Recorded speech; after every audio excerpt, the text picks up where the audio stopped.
Hey, my name is Joshua Reyes, a Marine Corps veteran and Paramount employee. And on behalf of Paramount Veterans Network, we bring you another inspiring virtual coffee with vets. Welcome writer and director of the movie My Dead Friend Zoe, Kyle Hausmann-Stokes, an Army veteran, and the film's co-star, Sonequa Martin-Green, who plays an Army Afghanistan veteran. Today's session will be moderated by CBS Beyond the Gates, Maurice P. Kerry, actor and also Marine Corps veteran. The interview will cover themes of military transition, mental health, and the inspiring film that is based on Kyle's true story. We thank you all for joining us. Please welcome our host, Maurice P. Kerry. Thank you, Joshua. I really appreciate that. First of all, before I get into anything with the interview or anything like that, I just want to show respects to the military service members and just say thank you for your service and thank you for your sacrifice.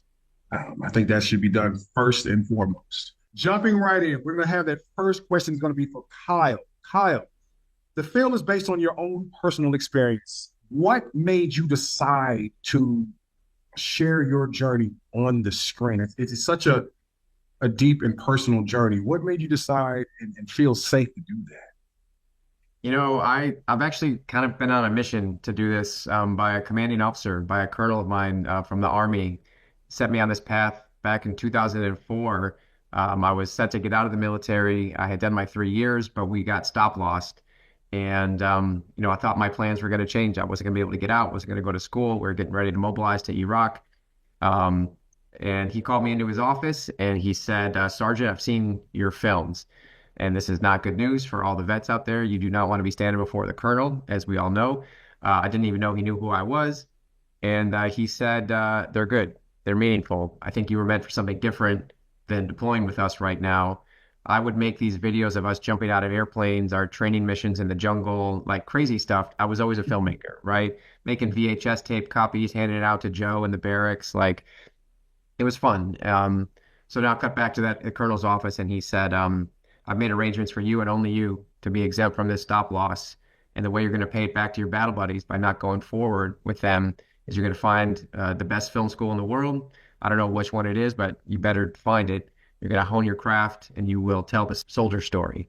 So he set me on that mission and I saluted him and it changed my life forever. And I've been on that path ever since. I left Fort Polk 2 years later, made my way to USC. I finally get into the film school, which was its own journey and battle. And then I get recalled to come back into the Army out of nowhere. And this is in 2007. I had to drop out of USC, go to war, went to Iraq for the surge, 07, 08. And it's there in Iraq where I met two of my platoon mates that are a big inspiration for this film. And then after getting back from Iraq, it was my journey with PTSD, but which became post-traumatic growth. And then my relationship with my grandfather. And it's just been a long time coming. I've been trying to tell this story for almost 20 years, and it's just so surreal that it's all here right now. So you're following orders. Hoorah. Well, hua, as we would say. But No. yes. You get it right the first time. No. Yeah. Okay. Yeah. Don't do that again. Don't do that. Yeah. Okay. Yeah, I am. It's funny. Somebody else asked me, I hadn't thought about it this way, but while I was in the military, 5 years, I was a staff sergeant, paratrooper. I felt like I was an artist or a filmmaker in a camouflage uniform, and now that I'm out, in a way, it's shifted, but it's the same where I feel like I'm a soldier in a filmmaker's uniform. And I don't know. Yeah, I'm just trying to tell our story. And look, we vets, we don't get the opportunity really ever to tell our own stories, to sit in the director's chair or the writer's chair. And anyway, that's why this Paramount and organizations like this are so cool to like bring us together and give us these opportunities. So I'm just excited for our family to I feel like it's a win for all of us, Did you say that you went to Iraq in 04 or? I was there 07, 08 for the surge. Okay. I was there in 04. So you got it warmed up for us. Yeah, I did. But just to throw this at you too as well, being an artist as well as a war veteran, when I was in Iraq, I was rapping. So, I was basically the same journey, different path, same journey. So yeah, wow, that's cool. Yeah.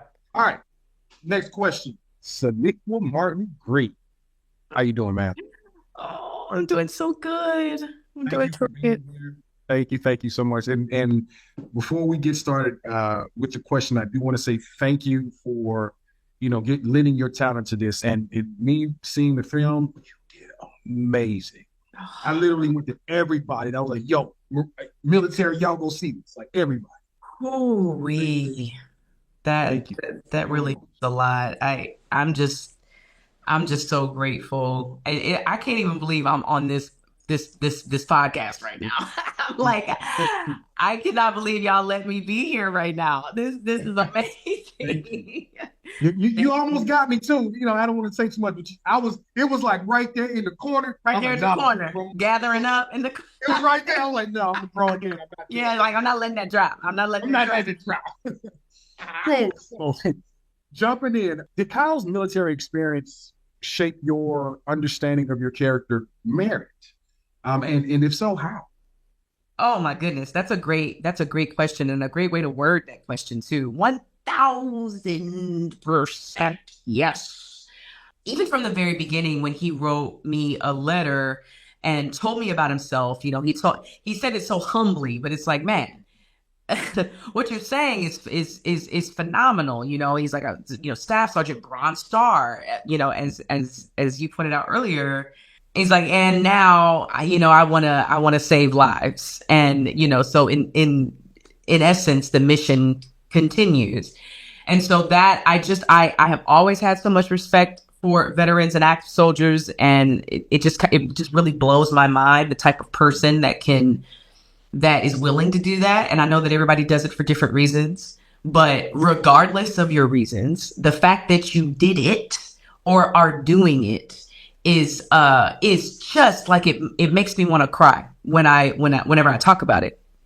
And if I can be like that, a person of honor and service and sacrifice, I mean, honestly, goodness, it's huge. It's huge. I really look to you guys, and I really looked to Kyle as I was creating his life, right? It was slightly different because it was through a filter of a Black woman. And so he asked for and allowed collaboration, which also astounds me still to this day. But yes, I looked to him. I watched him. I listened to him. And did my best to do him justice. Oof. You were amazing, and I can't. I'm the type of person that I like to use words as they are meant to be used, and the fact that I can't think of a stronger word than amazing. I can't think of a stronger word, but that's the word we're gonna go with. It's very, very much overused, but it's the only one I got. Oh man, I will take that. That is very kind and very encouraging. Thank you. You obviously need to balance the need to make it relatable for most, if not all, audiences.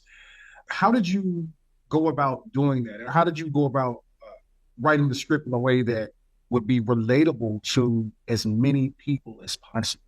In one word, humor. That is like the universal language. That is the language that we speak in the military. And as veterans, we have our own weird, dark sense of humor. People want to laugh. People like to laugh. We veterans, we have some things in common, some unique things about us, but we are just freaking people that did this thing. We kind of had a weird job, and, sometimes it had some weird effects afterwards, but like, we're just people. And so I just set out to make a film about people. It's a film about a friendship, and it's about my friendship, but then also my relationship with my grandfather, and then just other veterans, and the relationship between our Iraq, Afghanistan, and Vietnam vets, like that schism between those two. But yeah, man, I wanted it to be universal, and I also wanted to, like, this is going to sound strange, but almost to take us veterans off a pedestal a little bit, like we are so honored now, thanks to the Vietnam veterans, that people say, thank you for your service and welcome home. But when you see non-vets tell vet stories, they're like, oh, it's almost too precious. We kind of can't get in there. We kind of can't tell jokes, or we can't be, just poke humor at it. And I'm like, okay, well, watch this. Say, if we're going to be making this film, this is a 90% all veteran cast. We're going to have some fun with it, and I think that made it more accessible to a broader audience. So yeah, man, I wanted to make a dark comedy about a friends and family, and And thanks to Sonequa and Natalie and Utkarsh, these like incredibly funny people. And Ed Harris is funny, man. He had lips and lighters. So yeah, that was the goal. You said we speak humor, but we also speak very fluent sarcasm. Yes. Very fluent sarcasm.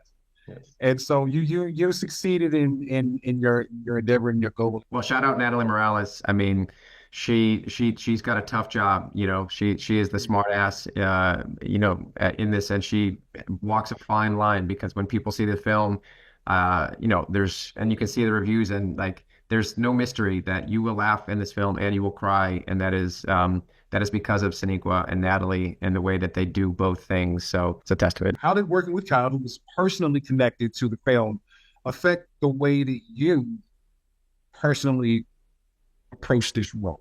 Well, I've never played someone who is still living and is present with you. So that was a brand new experience for me. And from the very beginning, I felt safe and I felt at home, and that's because of him. You know, he brought a lot of people back home when he was over there. He's been saving lives. And I was talking to some veterans that served with him last night at our screening, and one of them was saying, you know, this is what Kyle does. Kyle has been saving lives, even when he was training, and then once he was over there, he brought them all back home. So this is what he does, and I felt such a sense of security and therefore a sense of freedom to play, you know, within the realm of this story and these words on the page. And I feel like there was a lot of resistance. There was a lot of challenge just in my soul and in my heart, because I would have ideas, but I would always want to make sure that I was tethered to him and tethered to his state of mind and state of heart at the time of these things happening. And so there were many times where it felt impossible, where I felt like, you know, man, am I going to be able to do this? Like, this is wholly different than what I know. It's a completely unfamiliar life and world. It is a pain that I do not know. I have my own versions of it, but they don't really compare necessarily. And I don't use my own life anyway. So it's like, I can't even use what I do have.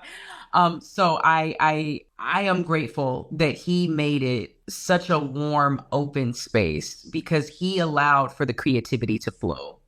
And because he was so open about his experience, I was able to glean from him. And we were always talking. I was always asking him questions, and he was always answering them. And the other veterans in the film also were just as forthcoming and open about their experiences. And it really it settled me in. And praise God, only by the grace of God was I able to do it. And I really, really, truly mean that. It was really the power of God, I think, that helped it all come together, for me at least, because it was quite challenging and painful. But I'm so grateful. You know, I would always look over at him, any pain that I was feeling, I would look over at him and remind myself that this is what he actually went through. So, you know, go to your mark and do your job, Sonequa. You know, do the life. Our experience, you know, as honorable as it is, it does take us to some darker and dangerous places. Were there some moments while writing as well as filming this that were too difficult for you to relive or even just kind of sit through again and remember? Yeah, no, thank you for that question. You know, I think because prior to making this film, you know, I mentioned earlier that my colonel set me on this path to tell the veteran story. I mean, look, this is my first feature film, and I have been directing for almost 2 decades. Like it's been a journey to get here. And so I graduated from USC in 2010, and I spent, 10 years just dedicated to telling stories through the VA. You know, I made all the VAs, PSAs for a few years there, mental health campaigns. And so I guess you could say I kind of got, used to talking about these stories. And I'm just kind of thankful to other people, the other veterans, specifically the other women that shared their stories with me and educated me, because it almost, I don't know, it like built up thick skin for me in terms of dealing with this stuff to like really, it's almost like a therapist practices on other people for 10 years. And then they're like, okay, now I'm going to get some therapy. And that's what this was. And I wrote this script over the period of like 2 years, man. And then I did fits and starts to try to get it made. And then eventually it was like a Hail Mary. I did a proof of concept short film, spent my own money on that, which I didn't have, which you're not supposed to do, but did it anyway because let's go. And so it was practicing there too and feeling all those emotions. So, I mean, I think the answer is yes. It was super emotional and personal all the way throughout. But I think I was ready. I had a lot of practice. And then, I don't know, Sonequa and Natalie, they were just like, they were there. They were my battles, with me throughout all of it. And there's moments, that Sonequa remembers and Natalie that I kind of remember just being there kind of in a weird place, and they would just stand next to me and we would like touch shoulders or something and then share a look. And like Sonequa said, hit your mark, Kyle, go to your monitor. We're on a mission here. We're doing something. So yeah. Thank you. Really. Thank you for, braving that and pushing through. I get it. That's sort of what we're trying to do. That's right. We're scared. That's right.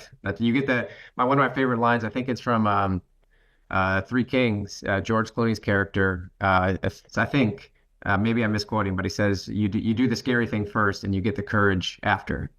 And I think that's how it goes. That's how it is in war. You are not ready for things to pop off, and then they do, and it just happens. You are full blown real time, and then afterwards, you're like, okay. Yeah. And then cut to me in Iraq. I brought a camera with me, of course, and then we'd like get back to the fob, and I'd like take, we get blowed up, and I'm like, take my guys and sit them in front of a camera. I'm like, how are you feeling right now? Right. Yeah. How I feel right now.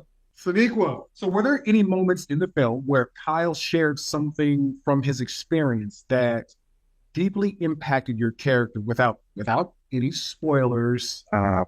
What were those moments?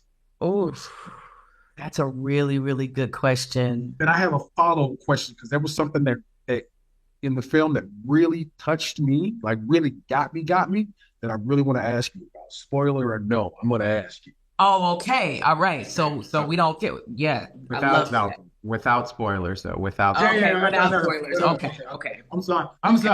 Go on. No, I have two moments in particular, but they're spoilers. So I will say, the sort of masochism that would come in that time of transition from PTSD to post-traumatic growth.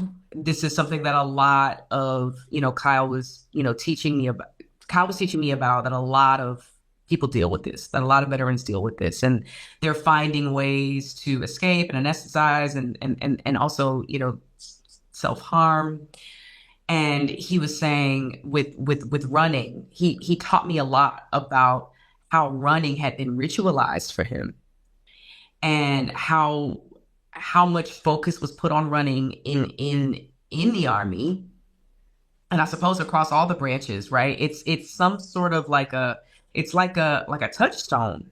And I didn't know that necessarily. And so even the way I built my world around running and it being a ritual, and it being necessary for my well-being in the day, and it also being a way to self-harm. It was that was really profound, and I put all of that in there. And we also decided that it was the only time that Zoe's not there. So it's really the only time where there's just like a bit of a reprieve, a bit of liberation. Even though, as you see with it, with how elegantly and beautifully the film is edited. Thank you, Ali Greer. You see that is who is on her mind. Zoe is on her mind as she's running. She's on her mind all the time, but her actual presence is not there. It's like, this is the one time that I get a break from that. So, we talked about that. he shared that with me and talked with me about that, and I put that in as well. So, Sonequa, you literally hit exactly what I was referring to. It was, and I refer to it as self-flagellation. And some people deal with it physically, like me, because I have PTSD as well, but I deal with it mentally. You know, just talking when I'm in the gym, but I'm talking crazy to myself, like, you fat, you let you do, you know, and a lot of us deal with that. So you literally, you saved me from having to ask you, because you went exactly, there was a moment where, you know, you know, and I was like, who, and I literally in my head, I said, who taught her that? Who showed her that? I'd like to know that too. I mean, I don't, yeah. Yeah, I was like, who showed her that? Because that was the moment I was like, I was sold. Because I knew what it was, and then that was the moment I understood the running. So yeah, I was super impressed at that moment. Wow, thank you. That was really powerful and impactful for me. So just thank you for going that deep and that hard. Thank you. Oh, wow. Thank you for that. I got to big up Kyle with that one too, because that impetus, that instinct came. Speaking of everything that I learned about running and about the self-harm and whatnot, you know, that being a really unfortunate part of PTSD, I just had this overwhelming like need and desire to do it. And I was like, is that weird? Is that too dramatic? Am I doing the most? Like, is that going to read? Is, you know, and so we did it once, and then Kyle, he was like, you know what, I really love this, and it does work, but I think that if we're gonna do it, then we should go all the way, and like go as hard as you can, you know. And I love being let loose, because I'm at the 10 all the time in my like normal life, and in my artwork I happen to be too. And so a lot of times they're like, Sonequa, tone it down, Sonequa, reel it in, Sonequa, you know, I heard a lot of that early in my years, and so I've gotten used to doing that. And so whenever I'm able to, like, when somebody says like let go, go as far as you want to go. Oh, it was amazing. And yeah, that was as hard as I could. Can I comment on that? Yes, please. Somebody has been telling me about you, and Maurice, thank you for this question too. This is actually good because it's kind of like a promo thing. There is a thing that you need to wait to see in this movie. There's a moment that you're talking about, Maurice, and again, it's not a spoiler, but it's a good reason to like watch this movie, because you will see Sonequa do something. There's something in the film that you will not see coming, and then there's like all this fallout because of it. Somebody told me the mark of an amazing actor is not one who is like doing the most, like Sonequa said, it's when they're fighting it. You can see them fighting back their emotion. And oh my goodness, you will just see Sonequa being the most subterranean. She has got like an ocean of stuff that she is like beneath the surface throughout most of this film. And then at a certain point, and even as a director in all my years, I hadn't heard that before, but man, you are right. And, you know, when you see somebody trying not to cry, when you see somebody trying not to feel their feelings, that is the thing. So anyway, without saying too much, you hit it there, Maurice. That's what I'm excited for people to see her do. Yeah. How did you prepare emotionally and psychologically for the impact of military service, especially because it's based on someone's actual life? You know, this is the part where it gets real personal, and where I just like say what it is for me, regardless of how it might be received. The Lord Jesus had to prepare me. Honestly, the Holy Spirit. I had to really lean on the Lord, because I don't talk about this a lot, and Kyle knows about it a little bit, but because I don't want to muddy the waters. I don't want to divert focus. I don't want to do any of that. And so I don't really talk about this, but I was really hurting at the time that I was in preparation. I was still in a really brutal part of my grief journey with my parents. I lost them a day apart in 2021. My dad from liver cancer, and my mom of a heart attack the very next day. And so there was a ton of guilt and survivor's remorse that I hadn't given over to the Lord yet. And so I was really feeling all of that. And I had been diagnosed with PTSD sometime prior, probably about, I don't know, maybe 6 months or so prior to the film. And so it's like what Merritt says, like the military doesn't own PTSD. They just happen to be the best at it. This story really is universal in its specificity because so many people can relate, right? But all this stuff was coming up and I'm like, I can't use any of this. This needs to slide to the side. I don't want to get clouded. This is about Kyle's life. This is about the life of Merritt. This is about Merritt and Zoe. This is this story. And all of this is in the way. And it was also making me feel like I wasn't going to be able to do this justice. And I would imagine failing Kyle, every veteran, every active soldier, everybody with PTSD. I was like, oh, I can't fail. There was all that tugging and pulling, and I would be sobbing and crying and praying and like, please help me, like all that stuff. And I'm so grateful because, I mean, I wouldn't have had it any other way because, first of all, the Lord showed up and showed out. And that was part of the process. And it's part of why it is so special and sacred to me.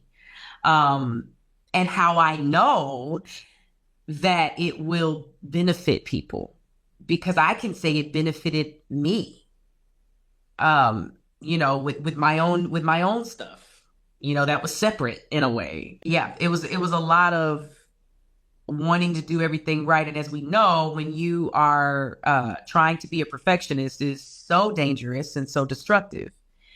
It's not a good thing. We're taught that it's cool or cute, but it's not. It's a creativity killer. It's a soul crusher. It's not good. And so I was struggling with that. But there was a time I got through it. I literally got through the forest and got to the beach on the other side, where there was the light and there was love and healing and forgiveness and creativity. I took my own journey through that. So I'm just so grateful to Kyle, because little does he know, I think he has an idea, but little does he know this touches people in ways that you can't imagine and in ways that you can't predict.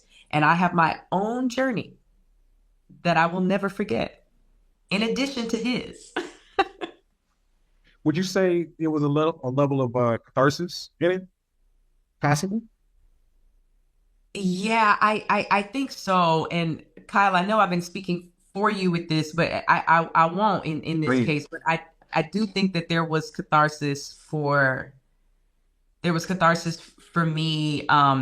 What do you say it in an adjacent kind of way, like adjacent catharsis, right? Because I was just so grateful to be of service to the story, to the mission, and to Kyle. And so to know what he's been through, what he went through, what he is putting on the line to do this, it was such a blessing to be a part of his catharsis. And then also, see, this is gonna make me cry. Maybe you should go to Kyle. I don't want to cry. Sonequa, thank you. And, even though we have been doing so many interviews and press, it's like we continue to learn things about each other and the backstories. And I didn't know some of the nooks and crannies of that. So thank you, as always, Sonequa, for being so giving and vulnerable. And I mean, this whole experience has been cathartic. And, I will say, without saying what it is, like, Sonequa put some personal things literally in the movie as well. And so I think that the catharsis there, like for me, this is like spilling my guts in a final draft work file, and now it's a movie.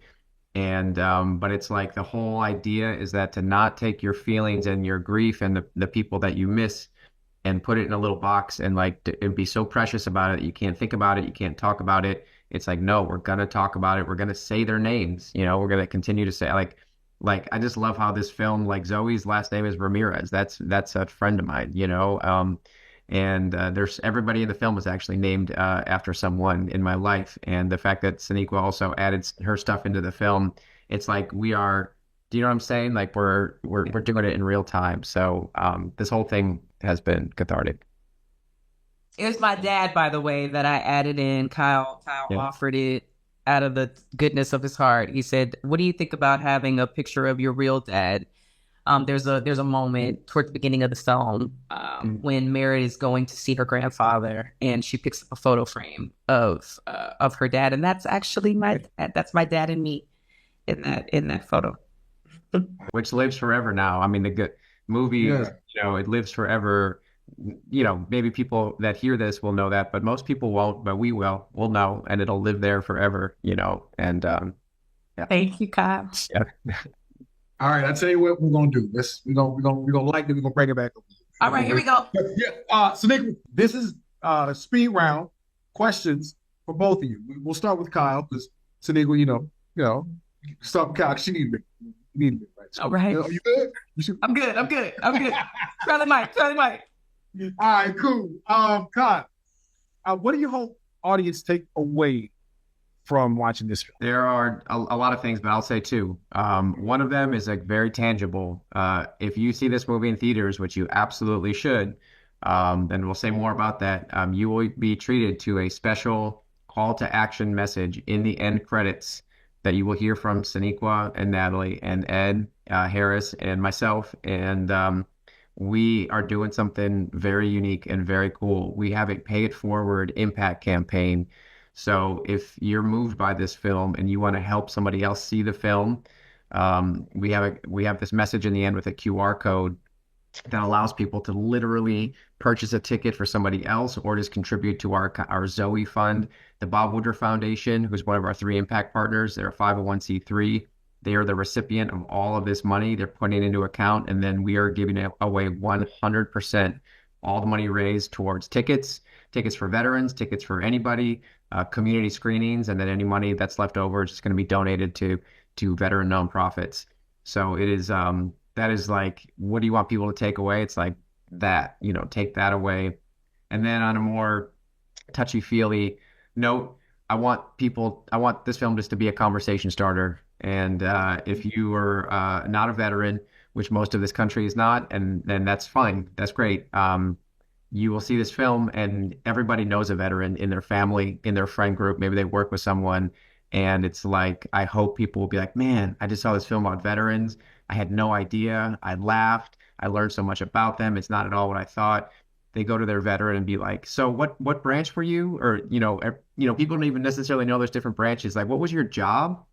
What do you even do in that job? Like, can you tell me a funny story about tell me a funny story about being in war. Tell me a funny one.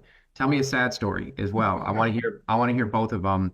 And I would just love to take you to lunch, or I'd love to go for a walk. And that's, us veterans, I think we get a bad rap, or people get a bad idea that we don't want to talk about it. No, we do, just in the right context. And so, yeah. So I hope it's a conversation starter. Sonequa, same question to you. What would you hope audience take away from this film? Like Kyle said, ditto, a lot of things. Man, I really hope that people, I've been saying this a lot, but I don't, it's just such a big thing to me that I learned over this process that has changed me, and I will never be the same again because of it. So I have to say it. Kyle has heard me say this so many times, but one of the things that I learned was not just that veterans do need to talk about it, but that we need to listen better. And I have to admit that I didn't understand that before this film. I didn't understand how even to listen correctly or better to a veteran or to anyone, struggling with this kind of pain, because these are uncomfortable things. These are oftentimes inhumane things, and they're tough to discuss and they're tough to confront. And so people sort of sidestep it, or they just like, they want to get in the shallow end, but then it's like, ooh, you want to go to the deep end? Ooh, I don't want to go there with you. Like, that's uncomfortable. Like, ooh, you know. And I think that that was happening, that happens to us sort of subconsciously.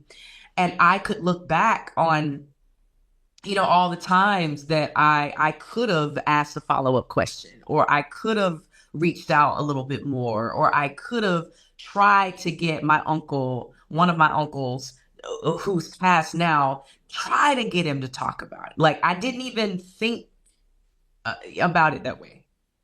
And so I hope that when what people learn from this too is how to listen better, and even for themselves. The second thing is I really hope people see how important forgiveness of self is. That unforgiveness is why the shame is there. It's why the PTSD, it's the hook that the PTSD is like hooked on. It's hooked on that guilt and that shame. And that forgiveness of self is a process. Sometimes it can happen suddenly. Sometimes it happens miraculously, in an instant. But oftentimes it's a process, and it's a multi-step process. And the beginning of that process is talking about it. Do you feel that some people, and this is an opinion, do you feel some people are afraid to let go of that, let go of that hurt, or that blame, or that shame, because they may find a sort of power? And there's a reason I'm asking.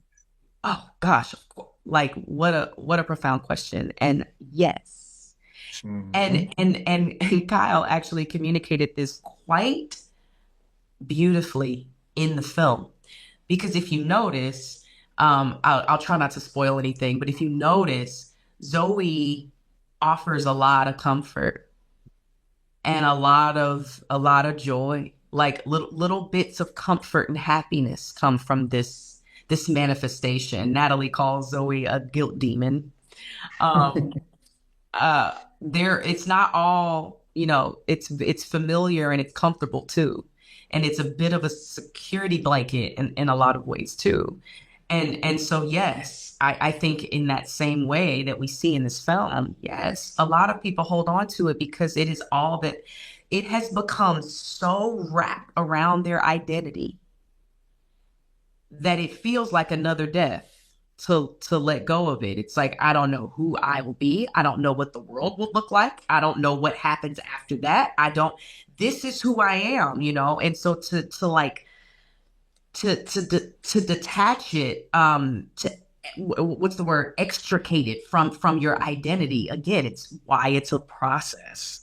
It's why it takes time. And I believe I was led through that by the Lord. And so I have my own very particular experience with how he walked me through it, step by step by step by step. But yes, I think also that there is pride in it too. I love that you said that, and even strength in it. I think the strength is because of the pride, because it is you punishing yourself makes you feel okay. And it's almost like the way that you handle your grief. It's easier to blame yourself than just face the grief sometimes too. The reason why I asked that question was simply because I've been told that there are certain things that I need to let go. And I find a power in it because it keeps me pushing forward. And so that fear is like, if I drop that, what do you call it? Comfort demon? Yeah, guilt demon. Yeah, If I yeah. drop that guilt demon, who would I be without it? Would I still fight as hard without it?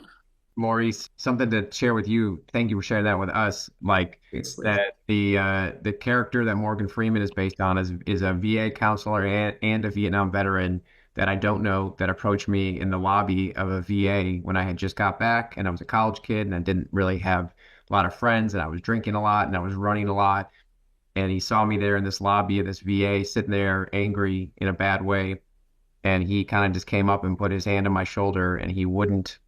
At first, I was like, don't touch people. Why are you touching me? I'm a stranger. And he didn't, but he Thank you, didn't let thank go. Yeah, he didn't let go. He did not let go. And he said to me, do you think whatever you're going through, the people you're mourning, do you really think they're looking down right now and want you to be like this? Is that what they would want? No, you're being stupid. You're being a knucklehead right now. The way that you honor them is by living your best life, is by thriving. And that was such a paradigm shift for me. And maybe, I don't know if that's helpful for you at all too, but that is like the thing that allowed me to be like, oh, okay, yeah, they're not here, but I get to be still. And for however many more days I have on this planet to make the most of them. And that's how you honor the people that we've lost. So that was helpful for me and how to think about it. That's profound. So you also, I appreciate you bringing up my last question. This is a fun one. This is for both of y'all. This is a fun one. What was it like working with not only an Air Force veteran, but an Oscar-winning actor in the name of Morgan Freeman? Now, I just want to point out real quick that I worked with Morgan Freeman on a film called Gunner. And when I introduced myself, I said to him, I said, Mr. Freeman, and he stopped me. Now, I can't say exactly what he said, but he said, son, first of all, it's Morgan blank Freeman. The blank, it kind of sounds like fudging. Hey. He made it a point to make sure that I called him Morgan fudging Right. Freeman. So it was wonderful. So how was it for you guys? Kyle, I mean, listen, it's Morgan Freeman, right? And honestly, Ed Harris too. And I'm gonna be honest, I've loved Gloria Reuben my whole life. Yeah. So what a masterclass, as you would imagine. Yeah.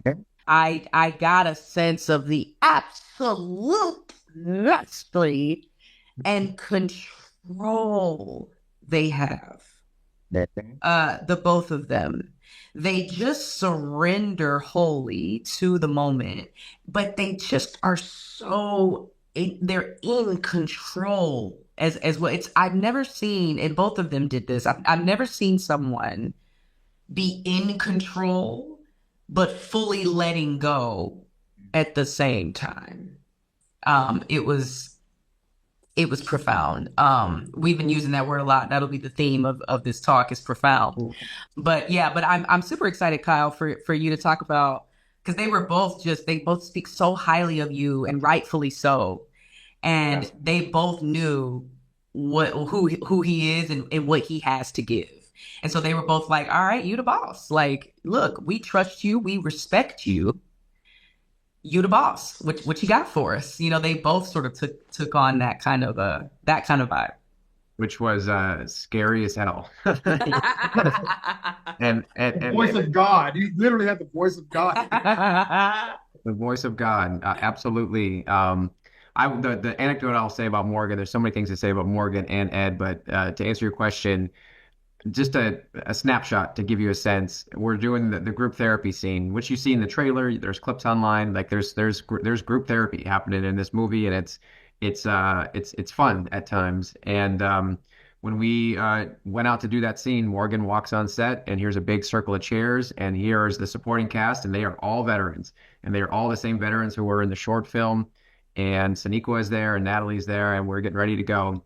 And Morgan came in, and he introduced himself to every single one of those veterans, and then just ribbed them right away. A little thing, what's your name, Zeke? Okay, I'm gonna forget that. Okay, it's like, of course he didn't, but he just made a point and just really saw them and held space for them, and I thought that was pretty damn cool. And then we did this thing to kick off that group therapy. I had everybody stand and say, what's your name? What branch were you? What'd you do? And we went all the way around the circle. And then I was the second to last person. I said, my name's Kyle, it's Army. And then the last person stood up and he said, yeah, my name is Morgan Freeman. And I served in the Air Force. And then we were like, okay, here we go. Let's make a movie now. So that was pretty cool. Well, listen, Kyle, Sonequa, I'm going to thank you for your time, again, for your service, for your efforts, for your talent, for everything that you've done. And I look forward to everybody seeing, not only seeing, but understanding and really digesting this film. Can you tell us when and where we can see that? Yeah, the film will be in theaters nationwide this Friday, February 28th.